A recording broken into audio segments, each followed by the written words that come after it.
قول للناس ازيكم يا زغلول. قول للناس هو نايم. انا كنت عايز اوريهولكم. يلا قول للناس وحشتوني. يلا يا زغلول. ازيكم يا جماعة، اتمنى تكونوا بخير. حلقة جديدة.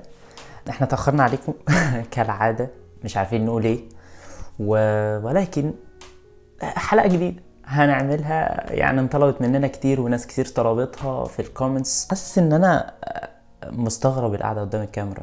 حاسس ان انا بقالي كتير قوي ما صورتش، ومستغرب نفسي وانا قاعد قدام الكاميرا بتكلم. بس اتس اوكي. الناس اللي هنا قديمة هنا هتبقى عارفة ان احنا كنا قبل كده صورنا حلقة عن كتب علم النفس للمبتدئين، الجزء الاول. لقيت 30 ألف شخص شافوها، وتشز رقم كبير بالنسبة للشانل، وناس كتير طلبوا ان احنا نعمل بارت 2 من الحلقة الاولى يعني. فبالتالي قررنا ان احنا نعمل الجزء الثاني منها. فاتمنى ان الحلقة دي تكون تحمل الكثير من المشاعر والقليل من الكتب يعني، واتمنى تعجبكم. الكتاب الاول وهو الانسان يبحث عن معنى، ترجمة دكتور طلعت منصور. كتاب موجود بالانجلش وهو من اكثر الكتب مبيعا. الكاتب اللي كتبه هو من تلامذة فرويد. عالم النفس دكتور فيكتور فرانكلين بيحكي تجربته المريرة مع الاعتقال في احد معسكرات النازية.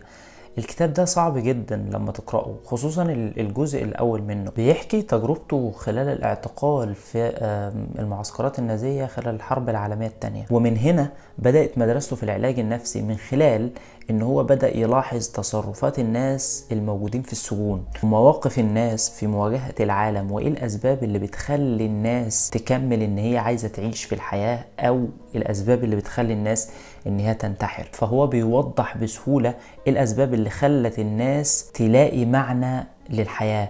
فيه ناس اقبلت على الانتحار كتير في السجون، وفيه ناس تانية بالعكس ده خدالهم حافز ان هم يكملوا في الحياة. فهو في الكتاب ده بيوضح ايه المعنى اللي الانسان يبقى موجود علشانه. اللي لاحظوا في السجون ان اكثر المساجين تدينا هم اكثر المساجين تحمل للألم وتحمل للمعاناة، لان هو بيقول ان المساجين في الحالة دي بيقولوا ان التضحيات بتاعتهم بتحمل اكثر من المعنى الموجود، وان هم حتى لو ماتوا مش هيموتوا من اجل لا شيء، ولكن هيموتوا لشيء ذا معنى. فبشكل عام الكتاب بيوضح اهمية ان احنا موجودين في الحياة، لان بالنسبة له هي دي الطريقة المثلى لمواجهة العالم حتى في اصعب الظروف. هتعيش جزء صعب في أول الكتاب وهي معاناة الكاتب خلال 3 سنين في الاعتقال. الجزء الثاني من الكتاب هو المعنى الأسمى والأقوى للحياة، وإيه الأسباب اللي بتخلي الناس تكمل في الحياة من الأساس. الكتاب ده هيفرق معاك جدا لما تقرأه، فرق معايا أنا شخصيا الحقيقة.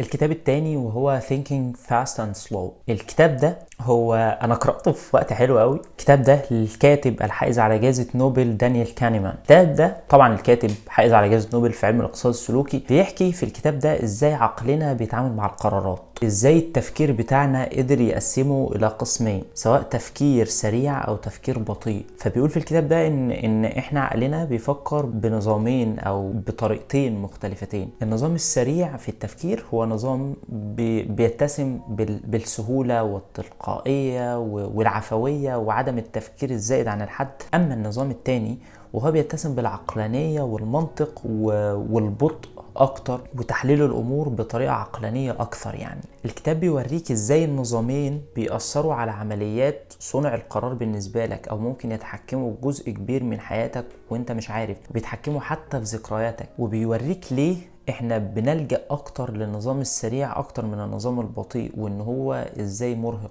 وان ليه دايما احنا بنفشل ان احنا نخلي النظام البطيء هو اللي يبقى متحكم في عقلنا اكثر. يعني مثلا هو بيدي مثال، بيقول ان احنا لما بنتسأل سؤال بسرعة، او لما بنتسأل سؤال صعب مش بنبقى عارفين اجابته، او حتى بنبقى عارفين اجابته، انت بتجاوب بسرعة ولكن انت مش بتجاوب على السؤال المطروح، ولكن احنا بنبدل السؤال بسؤال ابسط عشان عقلنا يقدر يستوعبه ويجيب الاجابة المتحضرة او اللي احنا او السلسة بالنسبة لنا. حتى بيقول ان ذكرياتنا اللي بتكون ناتجة عن تجارب كويسة او تجارب مش كويسة كويسة بيتم تحريفها من غير ما نضرب، بيتم غالبا تحريف البداية والنهاية بتاعتنا على اساس مشاعرنا. الجميل ان الكتاب فيه تجارب مختلفة، الكاتب هيعلمك ازاي تصدر احكام منطقية وعقلانية وتحاول انك تحقق اكبر استفادة من النظامين، سواء النظام التفكير السريع او نظام التفكير البطيء. الكتاب الثالث وهو كتاب إنسان بعد التحديث لدكتور شريف عرفة. دي مش أول مرة نتكلم في الحلقات عن دكتور شريف عرفة.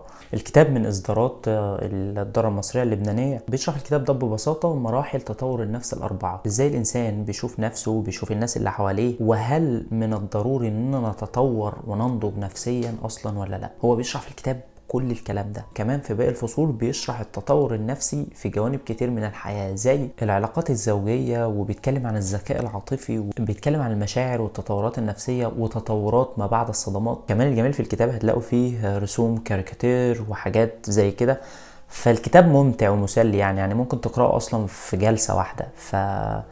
اعتقد الكتاب هيعجب ناس كتير قوي. الكتاب الرابع وهو الهشاشة النفسية، لماذا صرنا اضعف واكثر عرضة للكسر، للطبيب والمؤلف دكتور شريف عرفة. فهو بيقول في الكتاب ده ان الهشاشة النفسية هي سمة الجيل الموجود حاليا، وهي سمة الجيل بتاعنا عموما، وان الجيل بتاعنا اصبح غير قادر على مواجهة التحديات والازمات. بيقول حاليا ان فكرة تضخيم الفرد لآلامه ولمعاناته الى ان تصبح دي سمة الجيل الحالي، الى ان تصبح عدم قدرته على التحمل هو السائد، وبالتالي بتبقى فعلا بتدخل في اكتئاب وغيره، رغم ان المشكلة ممكن تبقى اضعف بكتير من ما انت متصورها. حتى بتلاقي مؤخرا الناس بتوصف المشاكل في حياتها على انها شيء كارثي او شيء وجودي. فالكاتب بينتقد عدم قدرة الجيل الحالي على التحمل والهوس اللي بقى موجود بالطب النفسي، وتضخيم فكرة الاعتماد عليه بشكل يخلي حياة الناس اصعب بكتير من قبله. حتى بتلاقي الناس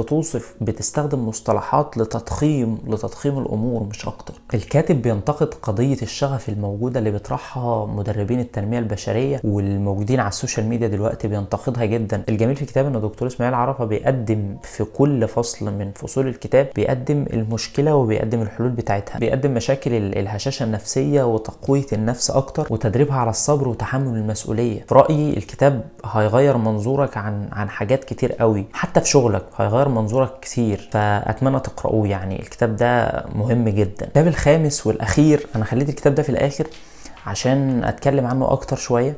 الكتاب هو عقل غير هادئ عن الهوس والاكتئاب والجنون، للكاتبة والطبيبة النفسية كاي جيمسون. كتاب عقل غير هادئ هو سيرة ذاتية للكاتبة نفسها، اللي هي الكاتبة كاي جيمسون. بتحكي وبتدون رحلتها مع المرض استمرت 30 سنة، مرض هي حاليا متخصصة في علاجه. بتحكي رحلتها مع مرض ذهان الهوس الاكتئابي او اضطراب ثنائي القطب. بتحكي تفاصيل حياتها مع المرض وتأثيره على حياتها وتأثيره على علاقاتها. حتى بتحكي عن خوفها من فكرة الافصاح عن المرض، وان الناس هتبص لها ازاي، او فكرة الخوف اللي عند الناس من المرض النفسي، وانه في المجتمع هو شيء عيب او شيء غير مقبول. فالناس لما تسمع كلمة مرض نفسي بتلاقيهم مش فاهمين الفكرة نفسها. فالكاتبة الجميل ان هي بتحكي بصراحة بكل شجاعة وصدق رحلتها بأدق التفاصيل مع المرض اللي هي حاليا متخصصة في علاجه. فالكاتبة بلغة جميلة وسلسة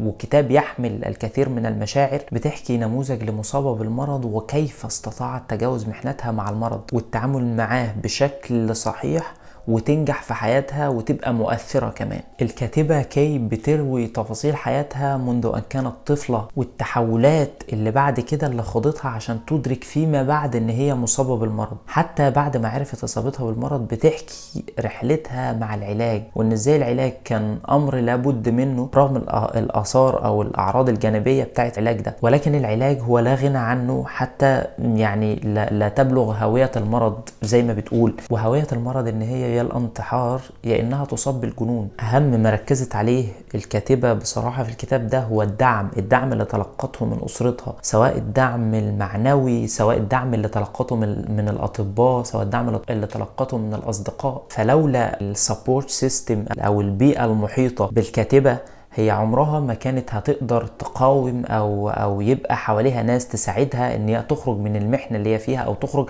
او تتعامل مع المرض ده. كمان اتكلمت عن عدد من المبدعين والفنانين والموسيقيين وتأثير المرض ده عليهم. الحقيقة بعد ما بتخلص الكتاب ده بتقول احنا لازم نكون ممتنين للأطباء النفسيين، ولازم يكون عندنا من الوعي لدعم من يصاب بالأمراض النفسية او بمرض نفسي يقدر يتعامل معاه. لكن لازم نبقى عارفين ان المرض النفسي هو مرض مزمن، محتاجين نعرف عنه اكتر ونبقى عارفين ان المرض النفسي هو شيء بيبقى عايش دايما مع الشخص ده، فهو مش بيحدد هوية الشخص او فكره، ولكن هو شيء عايش معاه وهو بيكون جزء منه، لازم يتقبله وكمان اللي حواليه يتقبلوه بالشكل ده. وبكده تكون الحلقة خلصت. اتمنى تكون الحلقة عجبتكم. ما تنسوش لو عجبكم الفيديو تعملوا لايك وشير وسبسكرايب، وتستنوني في الحلقة اللي جاية، وهحاول ما اتأخرش عليكم. سلام.